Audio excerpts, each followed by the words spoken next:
शालिनी, आओ आओ। आजी की तबीयत कैसी है अब? ठीक है अभी। अच्छा हुआ आपने डॉक्टर को फोन किया, थैंक यू। हाँ क्या तू भी थैंक यू की कोई जरूरत नहीं। अरे शालिनी वहीनी सुबह सुबह? हाँ, वहीनी को थैंक यू बोलने आई थी। कल रात वहीनी ने फोन नहीं किया होता हॉस्पिटल में तो आज ही पहुंच नहीं पाती टाइम पे। अभी तबीयत ठीक है ना? ठीक है, चलो वहीनी इतने ध्यान रखना। संपदा चलो मैं निकलता हूँ। नाश्ता तो कर लीजिए। नहीं नहीं नहीं, बहुत लेट हो जाएगा, फिर बाहर कर लूँगा। बाबू बाबू, अरे प्रवीण आ जा। लफड़ा है ना, काजी का लड़का है ना, नाके पे कबाब का गाड़ी डाल रहा है। चल देखते हैं उसको, समझाते हैं काजी को। प्यार से माना तो ठीक, मैं तो टांगे काट के फेंक दूंगा उसकी मैं। हाँ, और तू टेंशन मत ले रे, ये अपना महाराष्ट्र है। ये नाके पे सिर्फ पूरी भाजी और मिसल पाव का गाड़ी लगेगा और बोर्ड पे ऐसा लिखा होगा स्पॉन्सर्ड बाय अध्यक्ष सुनील पवार करके। लेकिन अब काजी से झगड़ा क्यों करना चाहते हैं? प्यार से भी तो। तू नाच लो को, चल रे गाड़ी काट रे।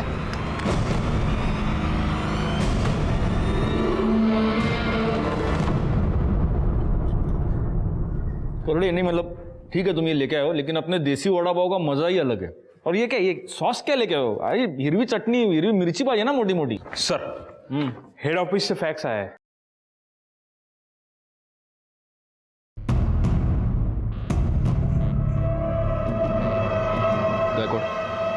सबको मेरे केबिन में बुला। हेड ऑफिस से ऑर्डर आया है, मुंब्रा में रेड अलर्ट इशू है। इसके मुताबिक अगले कुछ दिनों में कोई बड़ी क्रिमिनल एक्टिविटी हो सकती है, जिसके लिए भारी तादाद में गैर कानूनी हथियार थाने शहर में आने की संभावना है। इसीलिए अगले कुछ दिनों तक अगर कोई भी सस्पिशियस एक्टिविटी, आदमी औरत दिखे तो तुरंत एक्शन लीजिए। Yes sir.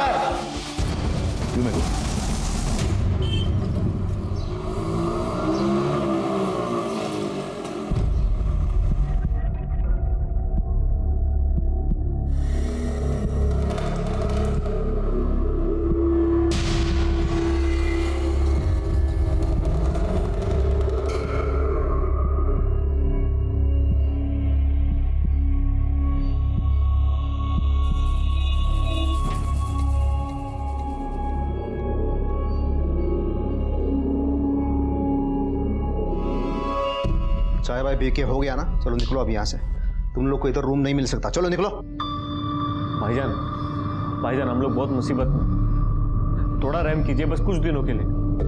अबे कुछ दिनों के लिए, कुछ घंटे के लिए मैं तुम लोगों को अपने घर में नहीं रखेगा। चलो निकलो। क्या बोल रहे हैं आप? घर आए हुए मेहमानों से ऐसे बात करते हैं क्या? ये मेहमान की बच्ची, इधर। मेरे को मालूम नहीं ये लोग कौन है करके। मालूम, इंसान है हमारे जैसे। ये इंसानों के वजह से भाईजान हम लोग गलत नहीं है, निकाह करके आए। आपको यकीन नहीं तो हम काजी का कराना मत दिखा सकते, तो थोड़ा मदद कीजिए हमारी। आपको जो किराया चाहिए हम दे देंगे। क्या पैसे का लालच दे रहा है तू मेरे को? बोलना। जबान दी है मैंने, ये यहीं रहेंगे। तेरे को मालूम है ना कौन सी पार्टी के लिए काम करता हूँ मैं? उन लोग को पता चल गया ना कि मैंने इन लोग को अपने घर में रखा है, सबसे पहले मेरे को फोड़ देंगे वो। अभी के अभी कल्टी करवाई लोगों को। चल रहे जनाब, जनाब खुदा के लिए हमारी मदद कर दीजिए, बस कुछ दिनों के लिए हमें यहाँ पनाह दे दीजिए। हम आपको ज्यादा परेशान नहीं करेंगे, अल्लाह ताला आपकी हर मुराद पूरी करेंगे, बस हमारी मदद कर दीजिए। हाथ जोड़ने की क्या जरूरत है? चलो ठीक है, दे दिया मैंने कपड़ा। अब खुश है?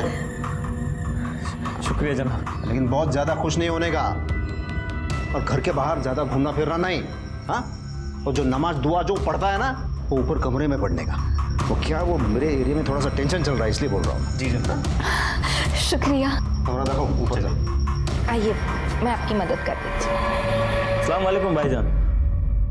जी खैरियत से पहुंच गए? हाँ, रहने को मिल गया। हाँ, हम आपको एड्रेस सेंड करते हैं ना, आप अपना बंदा भेज के बक्सा उठा लीजिए। अल्लाह हाफिज। क्या कहा उन्होंने? वो एक नंबर सेंड करते हैं, उसे फ़ोन करेंगे तो बक्सा लेकर जाएगा।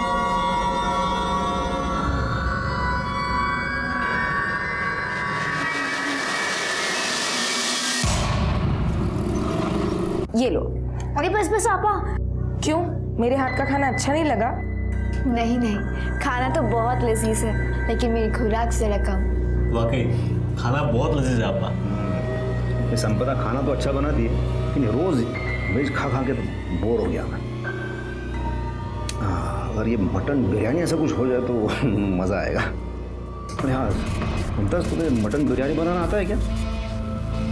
भाईजान मुमताज़ तो बहुत ही उम्दा बिरयानी बनाती है, आपका पेट भर जाएगा पर नीयत नहीं। तो फिर ठीक है, कल का प्लान मुमताज़ के हाथ की मटन बिरयानी। बेशक।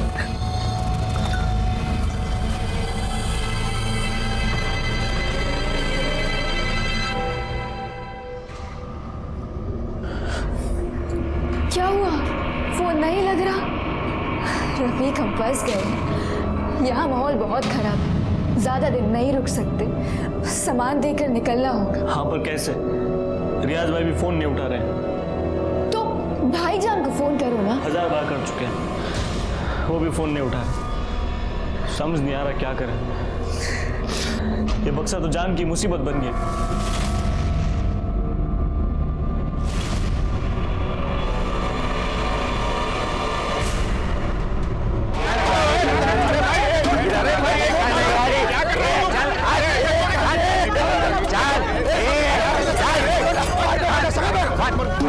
मैंने कहा था इनसे काजी से झगड़ा मत करना। काजी तेरे को प्यार से समझाया था मैंने, ये कबाब का गाड़ी बिरयानी का गाड़ी इधर नहीं डालने का। तो ये बात तेरे दिमाग में घुसता नहीं क्या? अरे हमको भी धंधा करने का है ना, कहाँ जाके धंधा करेगा? जब मैं बोल रहा हूँ तो बीच में नहीं बोलने का। बिचड़िए तेरे को, हाँ? सिर्फ तू ही नहीं, तेरे साथ जो भी है ना, सबका खीमा बना के इधर ही बेचेगा मैं। और तेरे को गाड़ी डालने का ही है ना, तो उधर जाना, क्योंकि जब तक मैं इधर है ना, यहाँ पर ये गाड़ी नहीं लगेगा, मैं बता रहा हूँ। चल तोड़ रहे, उठा के बैठ। अरे वो गाड़ी भेज दो उधर। ये लोग क्या कर रहे हैं? देखो तोड़ दिया। अब देखो ये क्या कर दिया। एक मिनट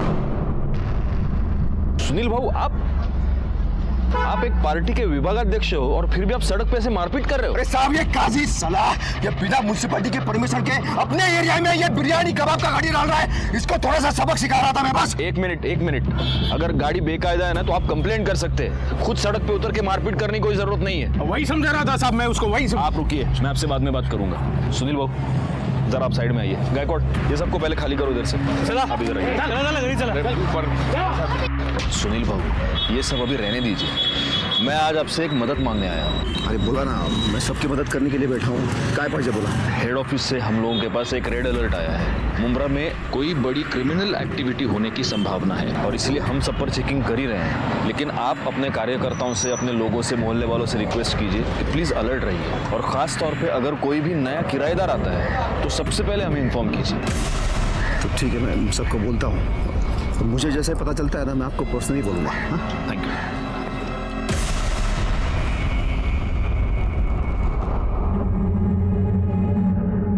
अरे ये भाई लोग, यहाँ पे तमाशा नहीं चल रहा है, चलो निकलो। ये चल जा रहे।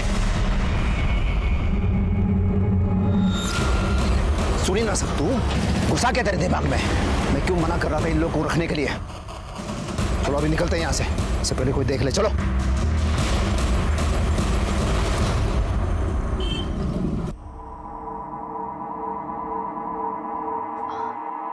हाँ पा दीजिए, हम कर देते हैं। नहीं मैं कर लूंगी। कोई बात नहीं, हम कर देंगे।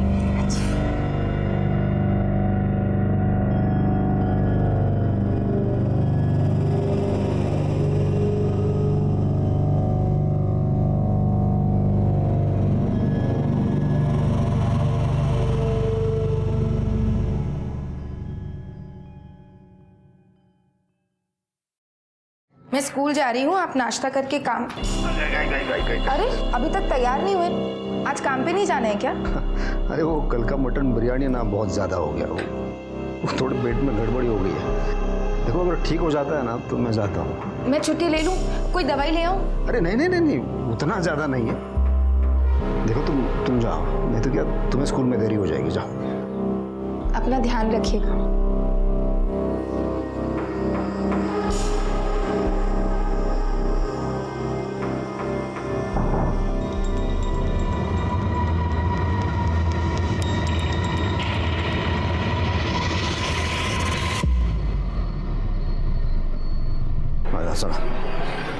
अरे दर्शन, प्रवीण, अच्छा अपने सारे कार्यकर्ता वो माने, शिरवाड़कर, साड़ुंके सब आ रहे हैं ना? सब आ रहे हैं। क्योंकि क्या मुझे इसमें पार्टी में सबका समर्थन चाहिए, तभी मैं बात को आगे बढ़ा सकूँ। हाँ भाऊ बरोबर है, लेट होने वाला है। भाऊ ने बोला था टाइम से आने का। भाऊ आपके साला सब हाँ उसमें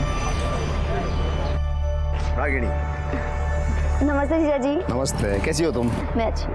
अच्छा सुन ना, तेरी ताई तेरे को बहुत याद कर रही है। जब तेरे को टाइम मिले तो घर पे आ जाना। ठीक है, कल आती हूँ। ओके ठीक, कल आना। बाय जीजा जी। Bye bye. बाय दादा। क्या रे, अपने जीजा के यहाँ तू काम करेगा, इसका मतलब जब मन में आएगा तब उठ के आएगा तू? हाँ, अरे मैं पगार देता हूँ ना तेरे को, तो टाइम पे आने का, काम करने का। तेरे को मालूम था ना आज पार्टी का मीटिंग है करके? वो रागिनी को कॉलेज में थोड़ा काम था इसलिए लेट हो गया। अरे तो बोल के जाने का ना। चल अब शुरू कर, तो आधे घंटे में मेरे को सब तैयार चाहिए। चल चल चल चल। कुत्र्यासारखं वागवता तुम्हाला भाऊजी, कुछ भी बोलते हैं, अचानक भड़क जाते हैं मेरे को। ऑफिस में सब लोग मजाक उड़ाते हैं मेरे। अब बात करो ना उनके साथ। देख, ये तेरे और उनके बीच की बात है, मुझे बीच में मत डाल। और वैसे भी गलती तेरी है, थोड़ा पढ़ लिख लेता तो ऐसे गालियां नहीं सुननी पड़ती तुझे। एक तो उन्होंने तुझे काम पे रखा, ऊपर से तू उन्हीं की शिकायत कर रहा है। नहीं जम रहा है ना तुझे तो छोड़ दे, कोई और काम ढूंढ। ठीक है, समझ रहा हूँ मैं सब। पति है ना आपके, वो कुछ भी हो जाए आप उनकी साइड लोगी। पर याद रखना ताई, जिस दिन मेरी सटक गई ना, बहुत भारी पड़ेगा आपको।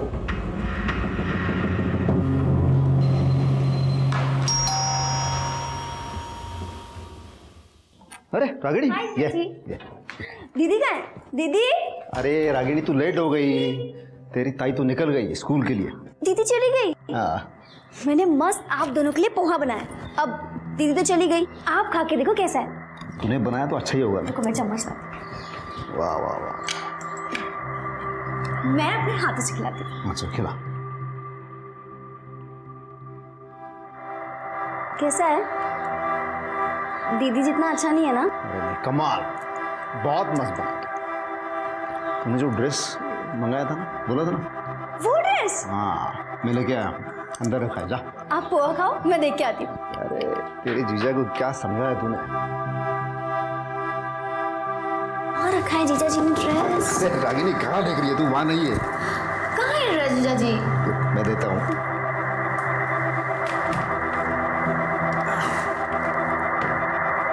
ये देख।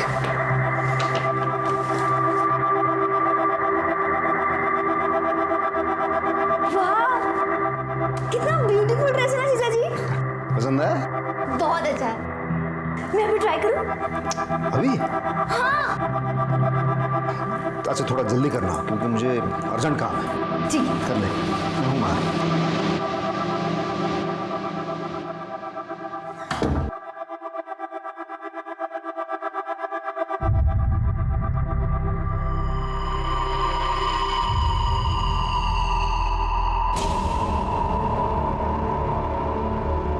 ये लोग तो फोन ही नहीं उठा रहे। अब क्या करें इस बक्से का? यहीं छोड़ के भाग जाते हैं।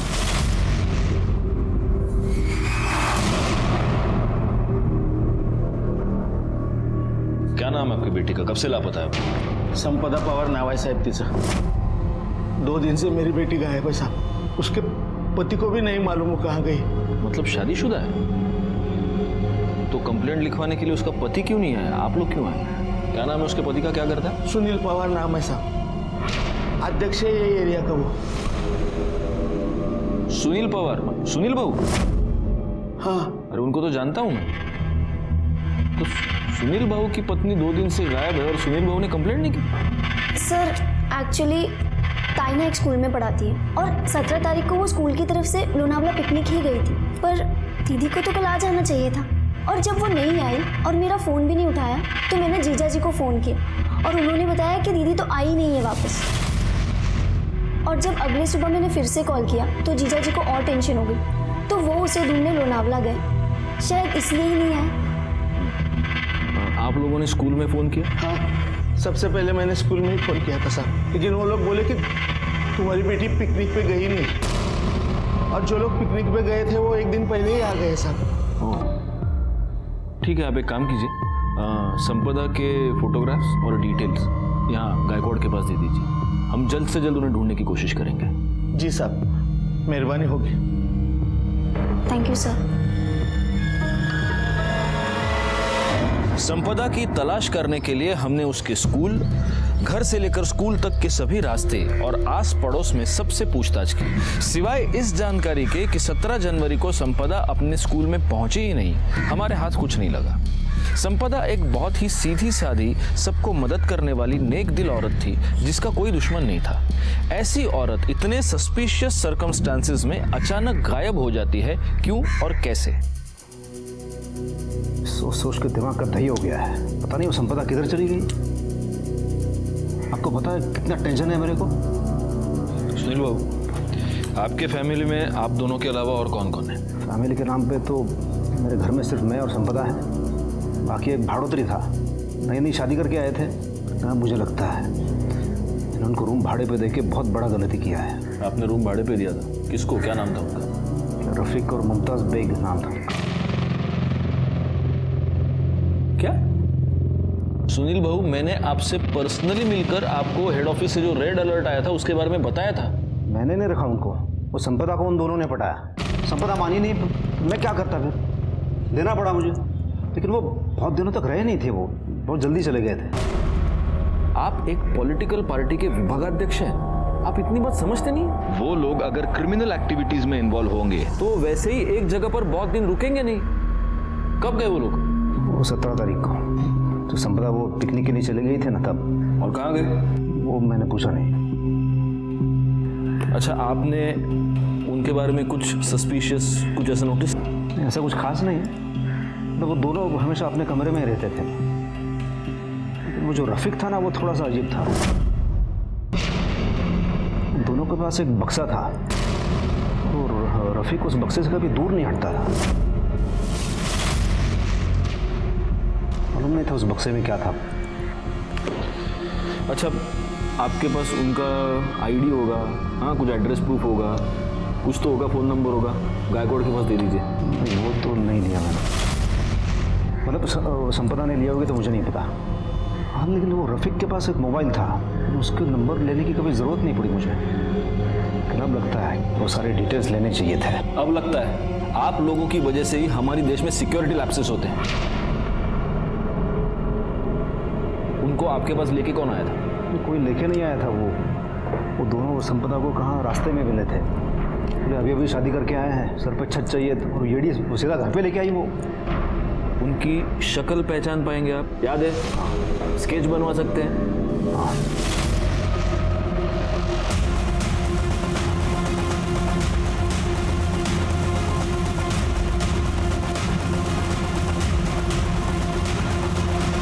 सर, रफीक और मुमताज के स्केच बन गए। ग्रेट। फौरन ये स्केचेस आसपास के पुलिस स्टेशन और हमारे खबरियों को भिजवा दो। हमें किसी भी हालत में इन्हें पकड़ना होगा, इससे पहले कि ये किसी आपराधिक घटना को अंजाम दे दें। सर,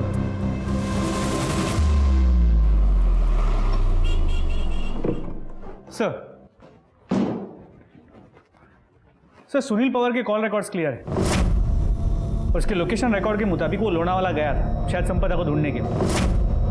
लेकिन संपदा के कॉल रिकॉर्ड्स एज एक्सपेक्टेड नहीं है। संपदा का फ़ोन संपदा के गायब होने के 2 दिन बाद तक, मतलब कल शाम तक एक्टिव था, लेकिन उसकी लोकेशन लोनावाला की नहीं थी, यही मुमरा की थी। और उसका फ़ोन इस दौरान कई बार स्विच ऑन और स्विच ऑफ हुआ। हर बार स्विच ऑन हुआ सिर्फ फोटोज़ रागिनी को भेजने के लिए। सर, मुझे लगता है कोई हमें मिसलीड करने की कोशिश कर रहा है। अब ये कंफर्म हो गया गायकवाड़ कि संपदा कभी लोनावाला गई नहीं थी, वो यहीं पर थी। और सर, सबसे इंपॉर्टेंट बात, संपदा के फ़ोन से आखिरी कॉल किया गया था 100 पे। ये कॉल 5 सेकंड के लिए चला, जिसके बाद कट हो गया और इसके बाद संपदा ने वापस कॉल नहीं किया। संपदा और ये कपल एक साथ गायब हो गए। हो सकता है इस कपल ने संपदा को किडनैप किया हो। उनसे बचने के लिए जब वो 100 डायल कर रही होगी, तब इन लोगों ने संपदा को पकड़ लिया और फोन कट कर दिया। और फिर किसी को शक ना हो, इसलिए रागिनी को लोनावाला के पिक्चर्स भेजते हैं। सुनील भाऊ ने हमें इस कपल के बारे में ना बताकर बहुत बड़ी गलती की है। एक काम करो, 17 जनवरी को संपदा गायब हुई। उस दिन सुनील भाऊ के घर के आसपास जितने भी फोन्स एक्टिवेटेड थे, उन सब के बारे में बता दो। सर, हाँ, Mumbra police station inspector Jadhav बोलते हैं। ठीक से देखो, कुछ मिलता है क्या? मांगे हुआ चल।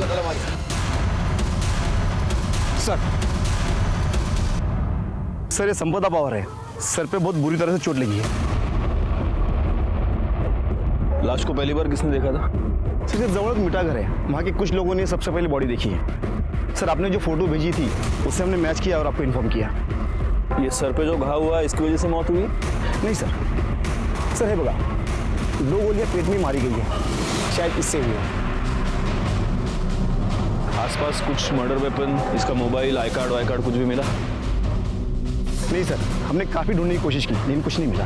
रिकॉर्ड बॉडी को पोस्टमार्टम के लिए भेज दो और इसके परिवार वालों को इन्फॉर्म करो, कह दो कि शिनाख्त के लिए आ जाए। सर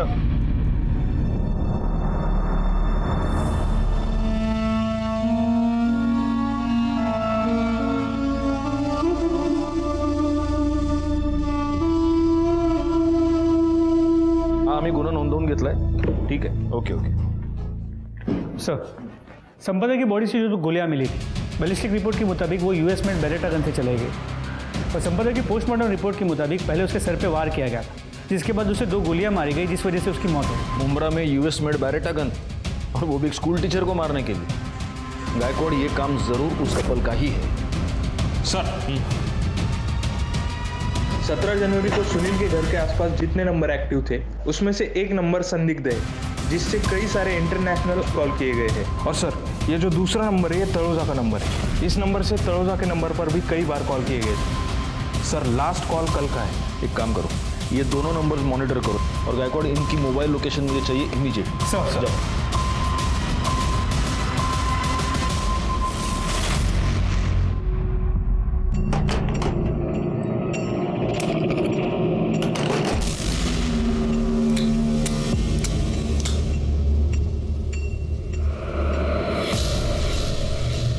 इसमें 2 गोलियां कम है, कहाँ गई? हमें नहीं पता दिया भाई, हमने तो इन्हें छुआ भी नहीं, हमें तो चलानी भी नहीं आती। हमारा काम इस बक्से को आपके हवाले करना था, हमने कर दिया। अब हम चलते हैं, अल्लाह हाफिज। अरे ऐसे कैसे चलते हैं हम, कहाँ चलते हैं? जिस मिशन का आगाज किया है उसे अंजाम भी तो तुम्हें ही देना होगा ना। मतलब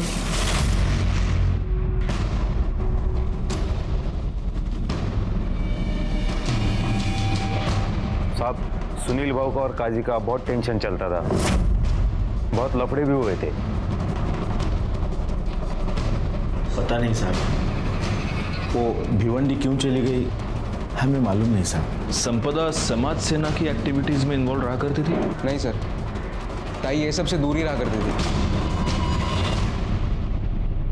ठीक है, तुम उस पर नजर रखो पर अपडेट करते रहो। सर, खबर पक्की है, तलोजा का नंबर रियाज पारकर का है, जो नाम के लिए तो दुकान चलाता है, लेकिन दुकान के पीछे उसका गोडाउन है जहाँ से वो इलीगल एक्टिविटीज करता है।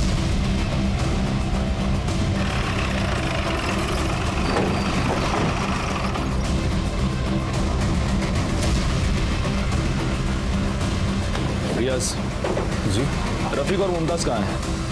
कौन रफीक और मुमताज?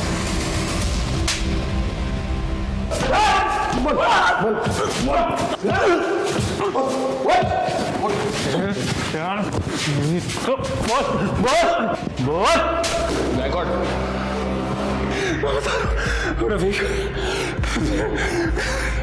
रफीक और मुमताज का मैं इस्तेमाल कर रहा था। सब इधर के लोकल गैंग को बड़ी तादाद में असला चाहिए था, मैंने उन्हें उसी काम में लगा दिया था। उन दोनों का हुलिया बता, हुलिया बता उनका। मोबाइल, उनका मोबाइल में मोबाइल गुंडे, मोबाइल क्यों नहीं ऐसा?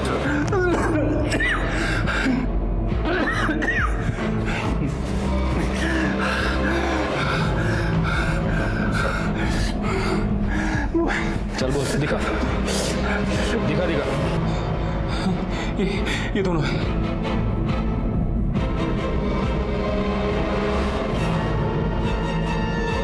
आप कहाँ हैं बता। पता नहीं,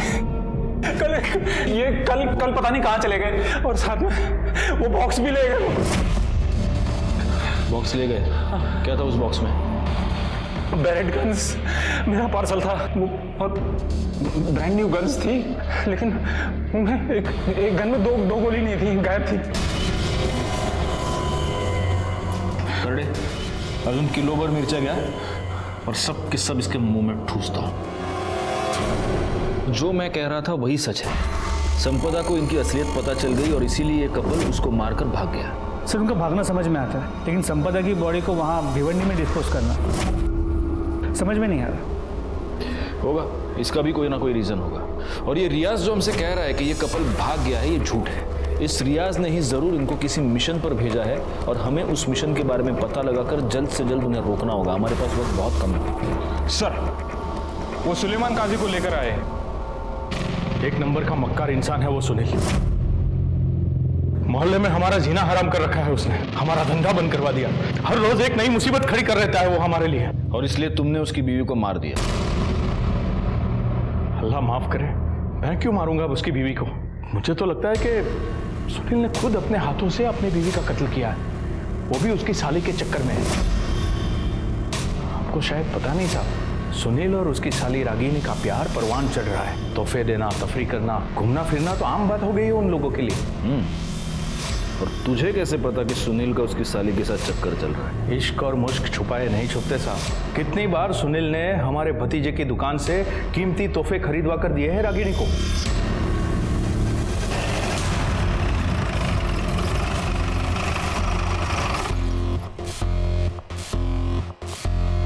चेक करो।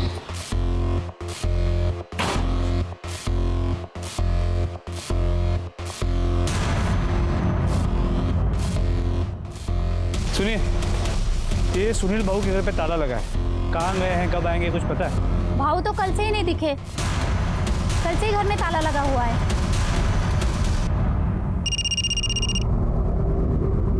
हाँ बोलो।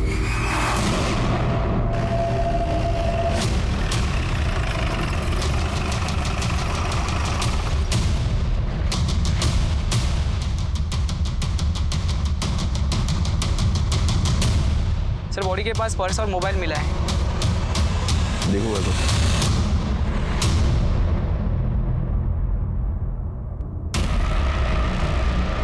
सुनील पवार, फोन दिखाओ।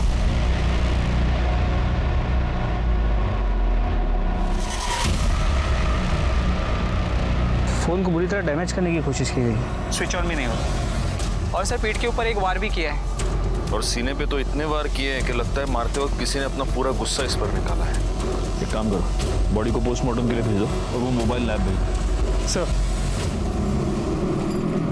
पीएम रिपोर्ट के मुताबिक सुनील पवार का मर्डर 22 जनवरी को दोपहर 2 से 4 के बीच में हुआ है।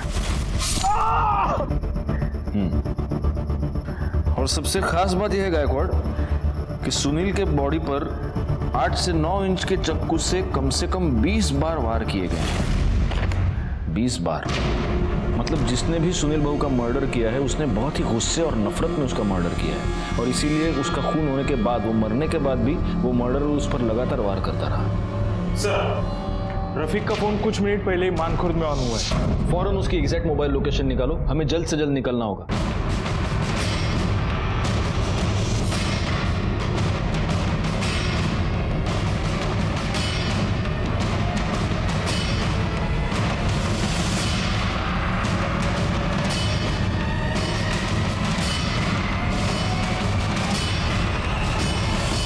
अस्सलाम वालेकुम भाईजान।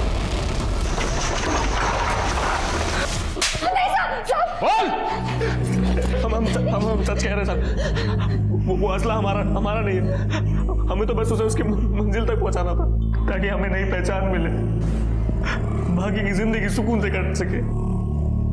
रियाज भाई से हमने चोरी इसलिए की थी क्योंकि हमें पता था कि अगर हम नहीं करेंगे तो वो किसी और को मजबूर करेगा कत्लेआम करने को। जनाब, हम सच कह रहे हैं। वो हथियार तुम्हें एक नई जिंदगी देने वाले थे। मतलब जनाब, हम दोनों एक दूसरे से मोहब्बत करते हैं, पर हमारे घर वाले कास्ट की वजह से हमारे निकाह के खिलाफ थे। इसलिए मेरा दोस्त मुझे असलम के पास ले गया। उन्होंने कहा अगर हम ये बक्सा खैरियत से रियाज भाई के पास मुंबई पहुंचा दे तो हमें नहीं पहचान देगा और हम दोनों को बंगलुरु में नौकरी भी देगा। तुम जानती थी उस बॉक्स में क्या है? नहीं, खुदा कसम, हमें जरा भी अंदाजा नहीं था। और तुम? मुझे इल्म था हमें, मगर हमने मुमताज को इससे अनजान रखा। मैं मुमताज से किसी भी कीमत पे निकाह करना चाहता था। इसीलिए हम दोनों बक्सा लेकर मुंबई आए और सुनील पवार के घर पे रेंट पे रहने लगे। मैं दिन रात रियाज पालकर को फोन लगाता हूँ ताकि वो बक्सा ले जाए और ये मुसीबत टले। और एक दिन सुनील ने पता कर लिया उस बक्से में क्या है। तुमको मालूम है मैं कौन है? इस पूरे एरिया का अध्यक्ष है मैं। अब तुम दोनों तो गए, पुलिस यहाँ से तुम्हें कुत्ते की तरह खींच के ले जाएगी। और अध्यक्ष होने के नाते मुझे पुलिस को तो बताना ही पड़ेगा ना भाई। उसके बाद वो मुझे ब्लैकमेल करने लगा। अच्छा तू नीचे बैठा है, पैर पकड़ा है, इसलिए बचाता हूँ मैं तुम दोनों को। हाँ चलो उठ उठ उठ। चलो भाई बाहर जा। बाहर क्यों? तुम दोनों को बचाने के लिए मैं इतना बड़ा रिस्क ले रहा हूँ। थोड़ी सी कीमत तुझे क्या, इसको तो चुकाना ही पड़ेगा। मुमताज के साथ जबरदस्ती करने लगा। हमें समझ नहीं आ रहा था क्या करे। हमें संपदा आपा की याद है। उनके पास जाके हमने सब तफसील से बता दिया। पर शर्म नहीं आती उनके बारे में इतना घटिया झूठ बोलते हुए? वो ऐसी गंदी हरकत कभी नहीं कर सकते। उन्होंने जरा यकीन नहीं किया, पर अगले दिन अपनी आंखों से सब देख लिया। वो स्कूल की तरफ से पिकनिक जाने के लिए निकली और 15 मिनट बाद ही वापस आ गई, क्योंकि वो अपना फोन घर पर ही भूल गई थी।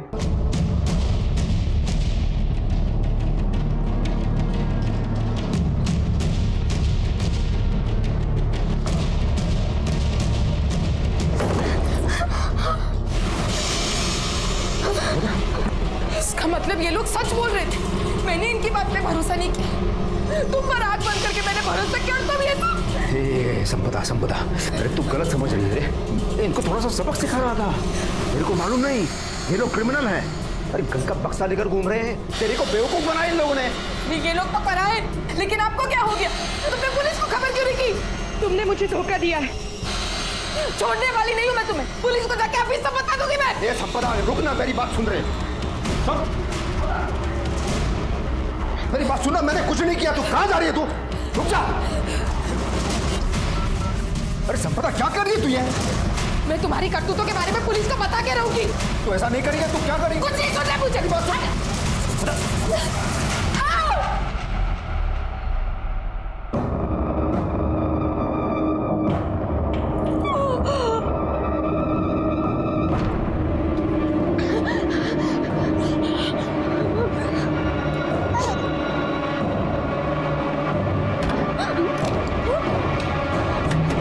सुनील ने हमें हमारे कमरे में बंद कर दिया। संपदा भाभी को गाड़ी में लेकर निकल गया। उसके पास गन कहां से आई? जनाब वो गन उसने हमारे बक्से से निकाली थी। जिस दिन तो उसे बक्सा मिला उसने अपने कब्जे में ले लिया। उसके बाद वो निकल गया और कुछ घंटे बाद प्रवीण के साथ वापस आया और हम दोनों को घर से बाहर निकालने लगा।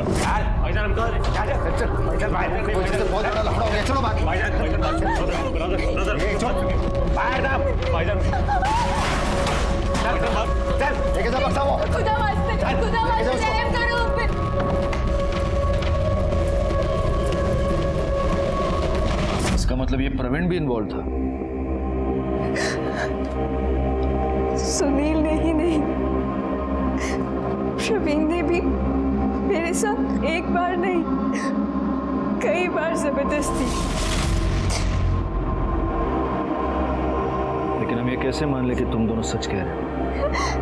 जनाब हम मानते हैं कि हम गलत हैं, मगर ऊपर वाला गवाह है कि हम सच बोल रहे हैं। इसके बाद हमें हमारे लिए कुछ नहीं बोलना। आगे अल्लाह मालिक। तुम दोनों ने सरेंडर नहीं किया, इसलिए जब तक प्रूव नहीं होता तब तक तुम दोनों सस्पेक्ट्स ही रहोगे। ले जाओ इनको।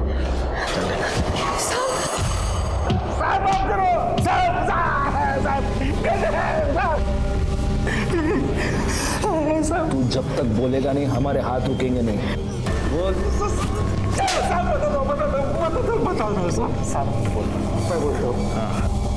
साहब भाव की मर्जी से ही मैं मुमताज के साथ क्या जबरदस्ती करता था साहब। मुमताज तेरे सुनील भाव की प्राइवेट प्रॉपर्टी थी क्या? साहब आगे बोल, आगे क्या हुआ बोल। साहब भाव मेरे को फोन करके बुलाया। मैं उनको रास्ते में मिला, देखा तो संपदा वहिनी के सर से खून बह रहा था। वो बेहोश थी। फिर हम लोग उधर से भिवंडी चले गए सुनसान जगह पे।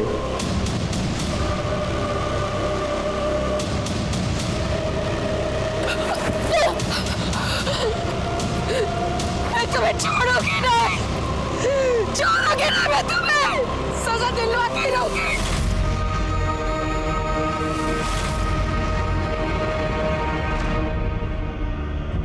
आगे क्या हुआ बोल। बता दो साहब।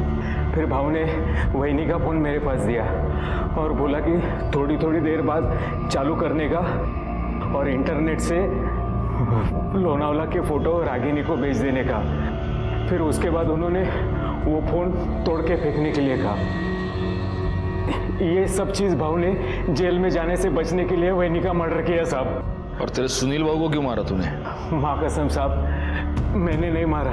मुमताज पर रेप करने के जुर्म में और संपदा के मर्डर में मदद करने के जुर्म में तेरे को अरेस्ट करता हूँ। रफीक के पास मिले बरेटा गन के बॉक्स ने और प्रवीण के बयान ने यह साबित कर दिया था कि संपदा का मर्डर उसके पति सुनील पवार ने ही किया था।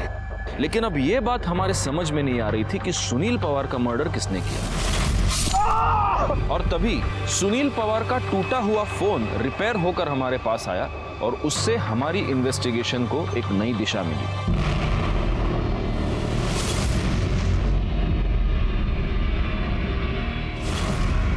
तुम्हारी ये तस्वीर हमें सुनील के मोबाइल में मिली।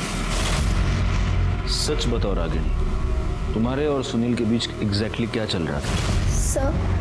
सर मुझे सच में नहीं पता कि जीजा जी मेरी फोटो क्लिक कर रहे थे। अगर तुम्हें सच में पता नहीं था तो इस तस्वीर में तुम सीधा कैमरे के लेंस में देखकर स्माइल क्यों कर रही हो?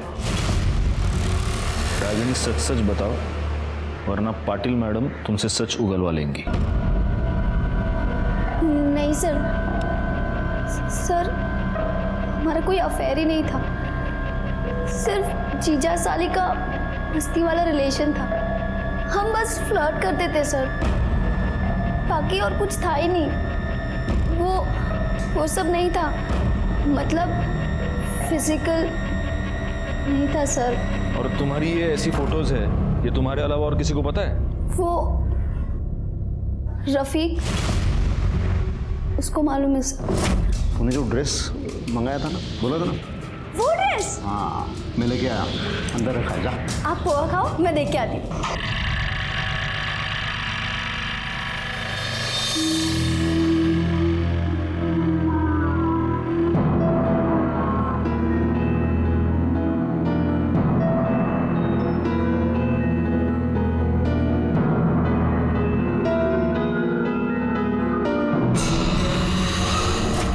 सुनील पवार ने रागिनी की कपड़े बदलते हुए तस्वीरें निकाली थी। तूने ये बात हमें क्यों नहीं बताई? जनाब वो ऐसा कुछ हमें याद नहीं आया, हम तो वहाँ गलती से मौजूद थे। और वैसे भी उस बेगैरत बेशरम आदमी के बारे में ये जान के कौन सा कुछ नया जान लेते हैं आप? गलती से मौजूद था, लेकिन इस गलती का तो फायदा खूब उठाया होगा तूने। बता, किस किस को बताया इस बारे में? संपदा को, जयदेव को?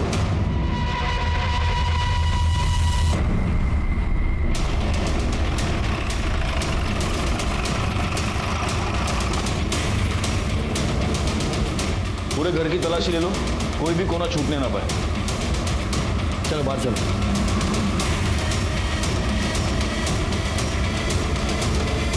बाबा,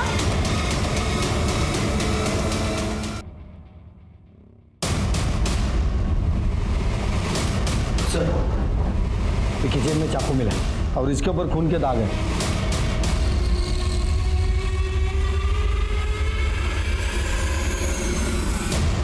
सर फाइल। दिवाकर जी, आपके कॉल रिकॉर्ड ये बता रहे हैं कि 22 तारीख को दोपहर को 1:30 बजे आपने अपने दामाद सुनील पवार को फोन किया था। हाँ साहब। तो क्या बात हुई आपकी? अब मुझे याद नहीं साहब क्यों किया था। तो इसका मतलब आपको याद दिलवाना पड़ेगा। पाटिल भाई, करड़े, इन दोनों को तब तक मारते रहो जब तक इनको याद ना आ जाए। आप साइड में आ जाइए, आप सीनियर सिटीजन। ये क्या कर रहे हैं साहब? आइए आइए।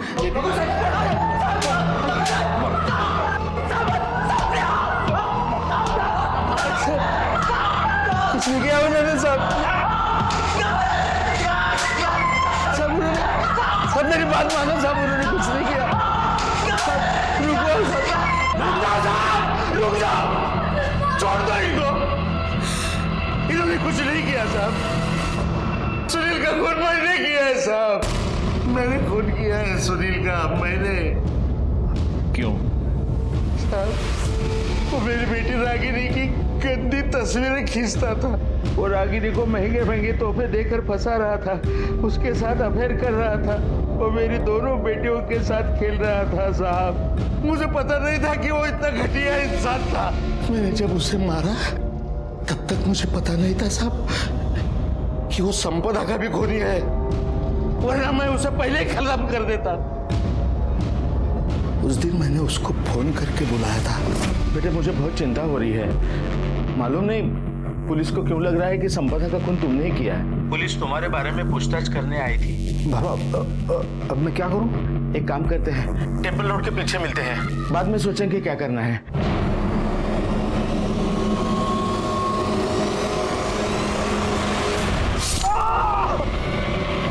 गायकवाड़, चार्जशीट बनवा।